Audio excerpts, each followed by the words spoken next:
Hello, Epic Career Tales listeners. It's Karen Heller, founder and owner of Epic Careering. Happy August, almost September. I hope you all had a wonderful summer and are ready for the fall to arrive, because it's here and it's coming. I'm here with Jack Miller, president and founder of Gelt Financial. Jack has a really excellent story, and I'm very excited to share it with you. He's run a lot of companies. He's done a lot of awesome things in real estate and financial services, and I'm just really all about people who are champions for underdogs. And I feel like he's just one of those people who has leveraged his career in order to be in that place where he can do that. So, Jack, thank you so much for coming. Karen, it's my pleasure. I'm excited to be here with you this morning. Mm-hmm. So for those of you who are new to the podcast, know that I might be referencing some written answers that he's provided that go out in our newsletter.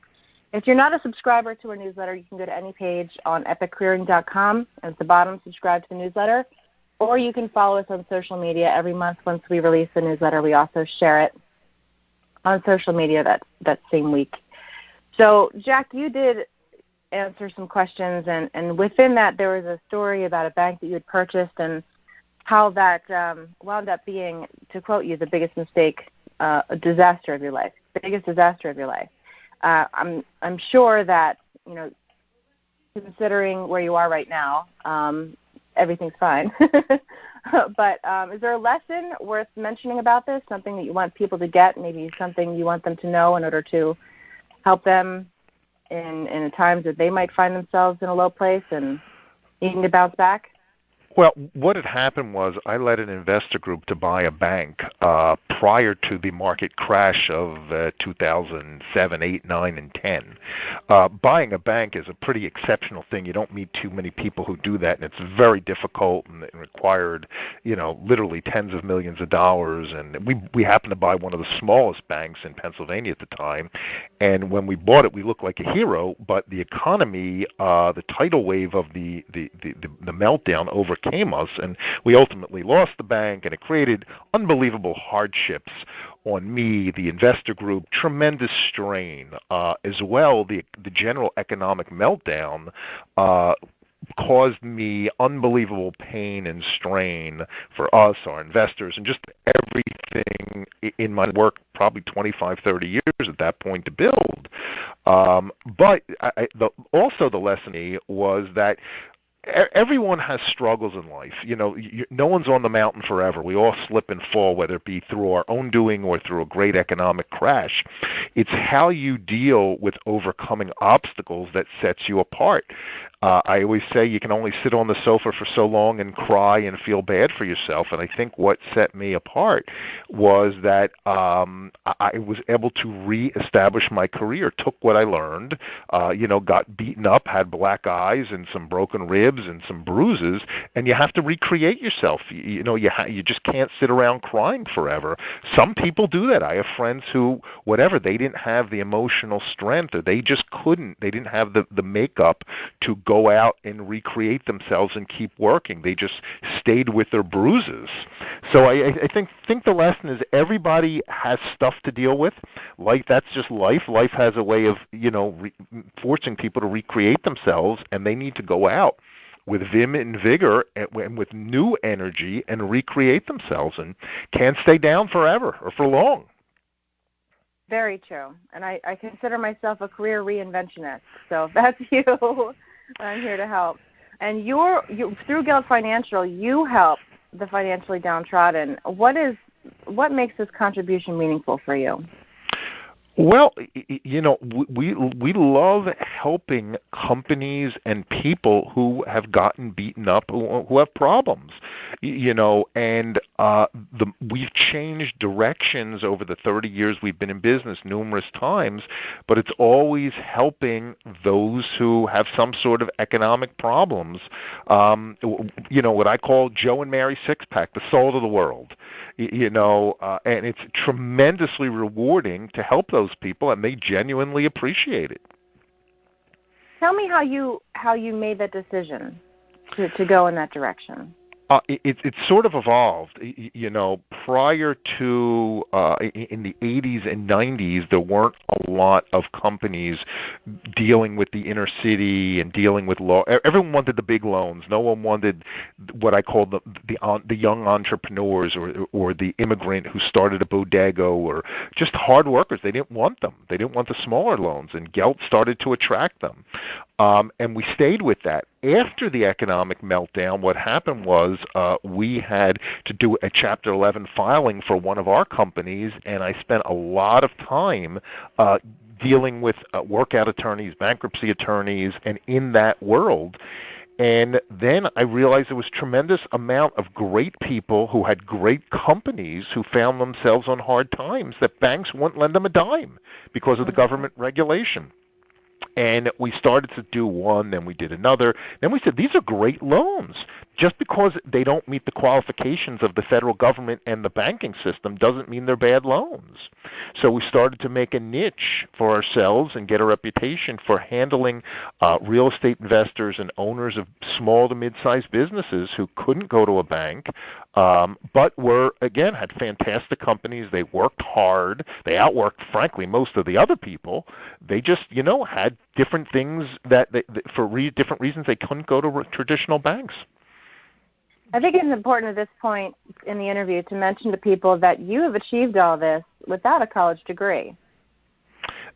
That's correct. I'm dyslexic. I joke about it at this point, but everyone who knows me and reads my, emails or writings, it's very clear I'm dyslexic. I make tons of spelling mistakes.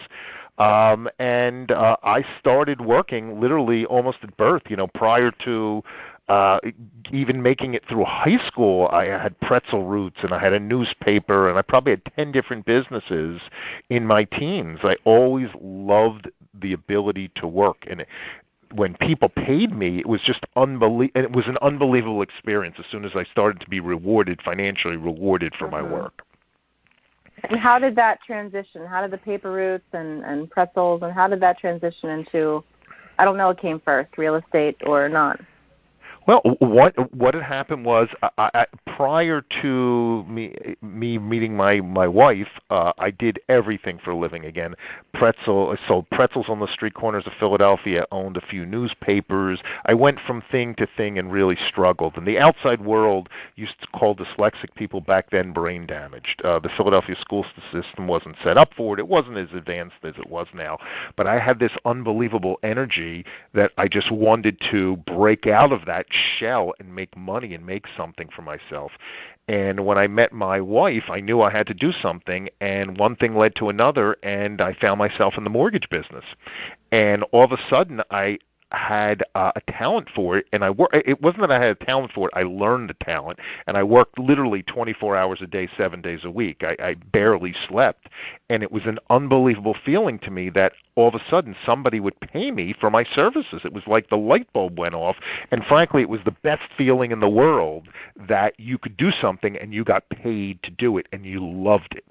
So once you had one success, then you wanted another and another and another. So it was a series of thousands and thousands of little successes that built up into, a big success. Got it. Okay. So you talked about some of the challenges of what you do being related to people, human capital, which is obviously something that a lot of leaders can relate to. What specifically are the challenges that you learned to overcome, and how did you overcome them? I think it's a constant battle. I think that the biggest challenge for being self-employed for me is what I call human capital. It's surrounding yourself with good people to be on your team.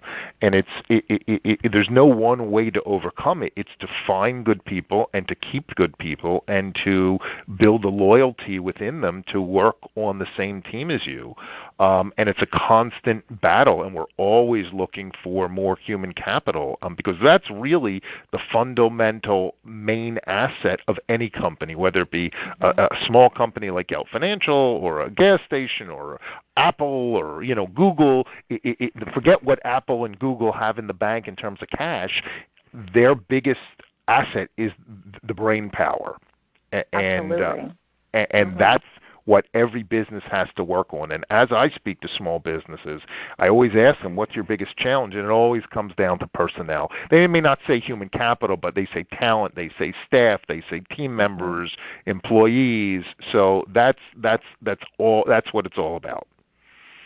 And how do you define a good people that you like to surround yourself with that become productive members of your team?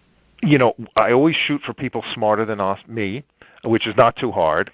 People who work hard, people who care, people who are not afraid to make mistakes, people who come up with suggestions. I find that so many people are minimalists. They try to get by doing the least amount of work they can. They don't come up with suggestions. They're coasters. They just go through life that way. I always look for people who are disruptors, who come in and say, hey, the company's doing it this way. Why don't we try to do it this way? It'll improve service, or it'll save money, or it'll do something.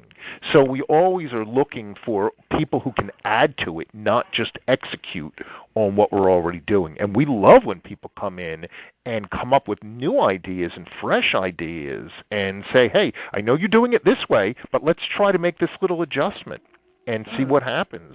So we love when people bring fresh and new ideas into our team. That's pretty much how you carved your niche, too. 100%. Look, I've been in business. I'm 56. I started when I was 18. The markets have dramatically changed over the years due to government regulations, due to the technology. It's always changing. And I found instead of fighting it, a lot of people fight that change. I like to embrace it and say, okay, this is changing. We have to change with it. But how do we embrace the change instead of fighting the change? Because even in business or not in business, the only thing we can be sure of in life is change. That's for sure. So you might as well embrace it rather than fight it, because it's going to happen to you, in your social life, in your personal life, in world politics. It's just change is inevitable. So if somebody wanted to be part of your team, they would pitch you an idea? Would that be a good way to... Yeah. We're always looking for people, and we're always looking forward to partner up. Over my career, I've done very well in partnering with people, and it's really helped me grow my footprint, what we can do, because recognizing that I have limited talents and a lot of people have other talents. So if we can bring something to the table and other people can bring other things to the table, to see if we can partner up with them on different projects or ventures, and I've always been very successful in that. Excellent. Now, if you could just, to further give people a picture of what it is that you do and how you help people, can you tell one story about somebody that you helped through a hard financial time through your company? Sure. I'll tell you a story that just completed itself. About a year and a half ago, we got a call from a workout and bankruptcy attorney. Told me he was representing a business that owned 5 locations. They were in the retail business. They owned 4 pieces of real estate. Their bank had put them in technical default. Even though they were paying their mortgage perfectly, they were in default with the bank, and the bank was starting to foreclose on them. We refinanced them, took the bank out. They held the loan on the books with us for a year, and then they paid us off with additional bank financing. And that was a perfect story because one bank, because they didn't meet some debt service covenant that was buried on page 192 out of 3,000 pages of documents, we refinanced them. They paid us perfectly, and then they refinanced at a lower rate with another bank. So that was the perfect situation where we were able to take someone and get them out of trouble. And at one point, they thought they were going to lose their whole family business because of a bank foreclosure. So that was a great situation, and they were so thankful and appreciative to us. So we felt not only were we helping them and their family, and these people gave their whole lives to their business. They had employees. A lot of people depended on them. They really had. They couldn't sleep for 6 months. And this happens all the time. People tell me stories that their banks put them in default. Even though they're paying them, they can't sleep. It destroys their lives. So we provided them the financing. They paid us perfectly, and it's a very rewarding feeling. That's excellent. I love that story. That's great, and that's a lot of people's story. Too many people's story. Yeah. So just any last words of wisdom, anything that, you feel like maybe you could have done differently or would have done differently, or? Look, I've made a lot of mistakes in my life. Some of them were self-induced, that I made the mistakes. Some of them were I got caught up in bad timing, like the bank. But that's part of life. I don't think we can define ourselves or get depressed over the things that we did wrong. I think we need to focus on what we did right, and every day keep reinventing yourself. Don't give up. Right before things are going to be positive, they just give up and they lose because of it. So I think one of the things that have kept me going is I just refuse to accept failure. I keep trying and trying and trying, like the Energizer Bunny. So I would tell people, follow your passion, love what you do. You have to love it. And don't be afraid to fail and readjust. It's always you're recalibrating and readjusting. And don't be afraid to, you're right. We're all going to have some failures, and a lot of them are going to be public, and a lot of them are embarrassing.